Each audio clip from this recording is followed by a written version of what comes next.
Natuto na po ng remotely operated vehicle mula Japan ang lumubog na MT Princess Empress sa dagat ng Oriental Mindoro. Pinangangambahan ngayon na isang grupo ang posibleng epekto ng tumagas na langis sa food chain. Saksi, sina Maki Polido at Chino Gaston.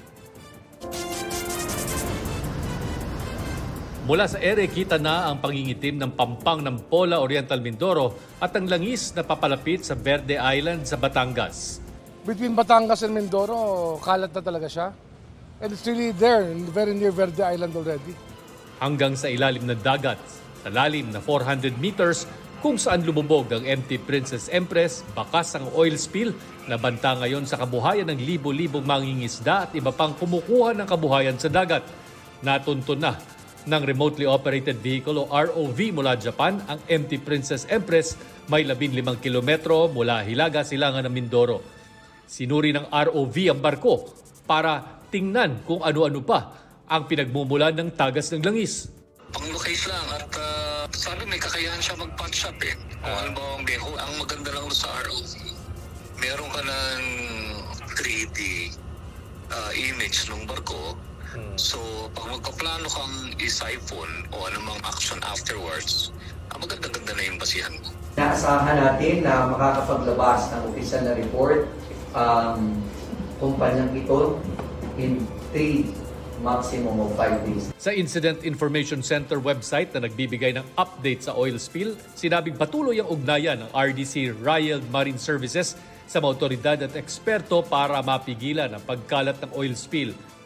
Pero bawat araw na tuloy-tuloy ang pagkalat ng langis, panibagong dagok para sa mga residenteng sa dagat umaasa. Hindi naman po rin hinihiling na may dumating na bagyo, pero mas gusto ko rin po na dumating sa amin ay isang bagyo na kasi kinabukasan ay mawawala na siya. Ay kaysa po dito, hindi namin po alam kung kailan po matatapos ito. Sa bayan ng Pola, na isa sa pinakatinamaan ng oil spill, 11 barangay ang apektado. Bukod sa hindi nakukolekta yung mga debris, di dumadami ang nagkakasakit. Kasi di ba, until now, dapat na walang oil, nagka-oil na. But dati, konti lang yung oil nila. Biglang dumami ang oil. Madalang na rin daw sa patak ng ulan ang bumibili ng isda. Kaya ang mga tindera, lugi. Kaya desidido ang LGU na magsampa ng reklamo laban sa RDC Riald Marine Services. Wala pang bagong pahayag ang RDC pero nauna na nilang sinabi na gagawin nila lahat ng makakaya para maibsan ang impact ng oil spill. Nag-issue na rin ng sabpi ng DOJ sa Marina, Philippine Coast Guard at Philippine Ports Authority sa Limay, Bataan na pantalan kung saan kinarga ang 800,000 litro ng industrial oil para dumalo sila sa case build-up meeting at magpakita ng mga dokumento. Ayon naman sa DTI, may price freeze sa basic necessities sa mga lugar na apektado ng oil spill, partikular sa Pola, Nawan, Pinamalayan, Gloria, Bansud, Bongabong, Rojas, Mansalay at Bulalakaw sa Oriental Mindoro.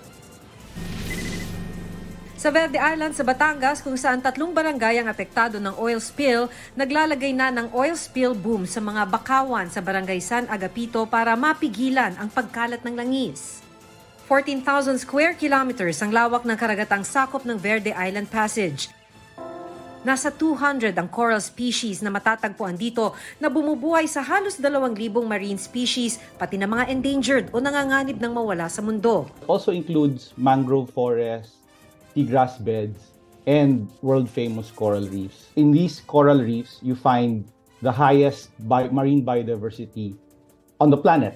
Sa aerial survey ng Philippine Coast Guard kahapon, nakitaan na rin ng oil patches ang 2 barangay ng Tingloy, Batangas, isa sa pinakasikat na diving spot sa bansa. Binabantayan ngayon ang mga bayan ng Bawan at Mabini. Hanggat hindi napapatch up yung butas ng barko at hindi natin nakokontrol, parang everything is possible.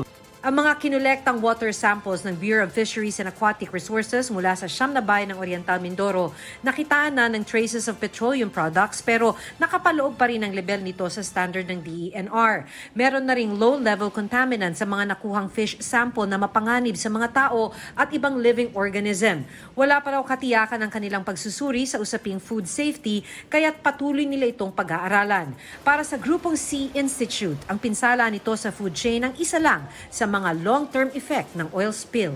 The oil breaks up into other compounds, no? And it enters the food chain. So these toxins accumulate through the food chain. And as you go higher and higher the food chain up to us and other predators like sharks, no? Tumataas actually yung concentration ng toxins na to. Para sa GMA Integrated News, Maki Pulido, Shino Gaston, kami ang inyong saksi.